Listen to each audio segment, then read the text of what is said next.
Hadirin hadirat yang dihormati, bagi menyempurnakan majlis perasmian penutupan Kongres Ekonomi Islam ketiga, Majlis merafak sembah memohon limpah perkenan Duli Yang Teramat Mulia Raja Muda Perak Darul Rizwan Raja Nazrin Shah untuk menyampaikan titah ucapan.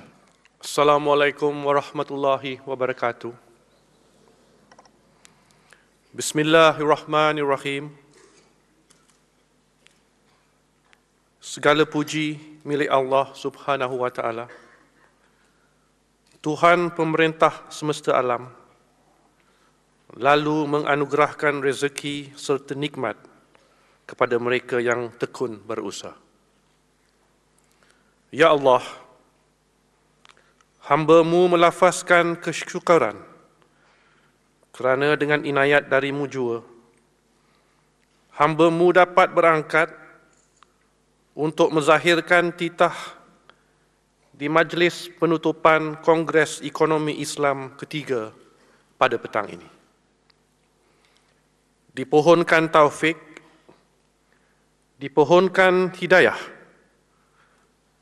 membolehkan hamba-Mu menyempurnakan tanggungjawab ini sebaik mungkin, bersandarkan pengetahuan yang masih terbatas, berpandukan pengalaman yang masih cetek. Dengan penuh keinsafan, penuh kesedaran bahawa hamba-Mu ini adalah insan lemah dengan serba kekurangan. Selawat dan kesejahteraan ke atas junjungan besar Nabi Muhammad sallallahu alaihi wasallam, semulia-mulia kejadian. Demikian juga atas keluarga dan para sahabat baginda yang merupakan bintang-bintang penunjuk mencernakan cahaya. Seterusnya ke atas sekalian para tabi'in dan para ulama yang berperanan sebagai penyuluh daripada kegelapan. Semoga memperoleh ihsan daripada Allah Subhanahu wa taala sehingga ke hari kebangkitan. Kongres Ekonomi Islam ketiga yang berlangsung sejak 12 Januari lalu telah sampai ke penghujung. 3 kertas status dan 34 kertas kerja dibentangkan. Sebelum ini, 2 Kongres Ekonomi Islam telah pernah dianjurkan. Kali terakhir ialah Kongres Ekonomi Islam kedua yang berlangsung pada 7 hingga 9 April 1972. Berasaskan dari sumber akhbar, dilaporkan 7 kertas kerja telah dibentangkan dalam kongres tersebut. Maklumat yang dapat diperoleh dari laporan akhbar sangat terbatas.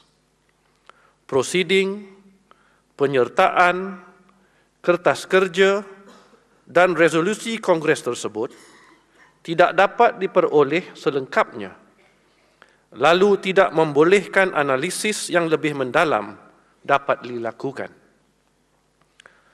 Lebih malang lagi, rekod berhubung Kongres Ekonomi Islam pertama tidak dapat dikesan. Ini berkemungkinan disebabkan kealpaan urus setia persidangan tersebut untuk mendokumentasikan secara lengkap prosiding kedua-dua Kongres Ekonomi Islam sebelum ini. Semoga kealpaan masa dulu menjadi satu pengajaran penting dan tidak diulangi lagi. Atas asas ada kaitan rapat antara Islam dengan Melayu, begitu juga Melayu dengan Bumiputra, beta turut meneliti prosiding, kertas kerja, perbincangan dan resolusi yang terkandung dan dihasilkan oleh Kongres-Kongres Ekonomi Bumiputra sebelum ini. Di antara tahun 1965 hingga 1999, 4 Kongres Ekonomi Bumiputra telah dianjurkan. Kongres pertama diadakan pada tahun 1965. Kongres kedua pada tahun 1968, Kongres ketiga pada tahun 1992 dan Kongres keempat pada tahun 1999. Kongres Ekonomi Islam kedua berlangsung dalam suasana umat Islam baru digegarkan dengan kejutan. Pilihan Raya Umum 1969 diikuti dengan peristiwa rusuhan kaum 13 Mei 1969, menyuntik satu rasa keinsafan di kalangan umat Islam di bumi ini. Umat Islam bagai dibangunkan oleh loceng peringatan akan tahap pencapaian ummah dalam tempoh 12 tahun pertama Malaysia merdeka, dalam aspek-aspek penguasaan harta, kekayaan, urus niaga, juga penguasaan ilmu, penguasaan kemahiran, dan penguasaan jawatan-jawatan penting lagi utama, di samping penguasaan politik yang ketika itu turut tergugat. Kejutan tersebut mempengaruhi minda pemimpin dan minda umat Islam ketika itu.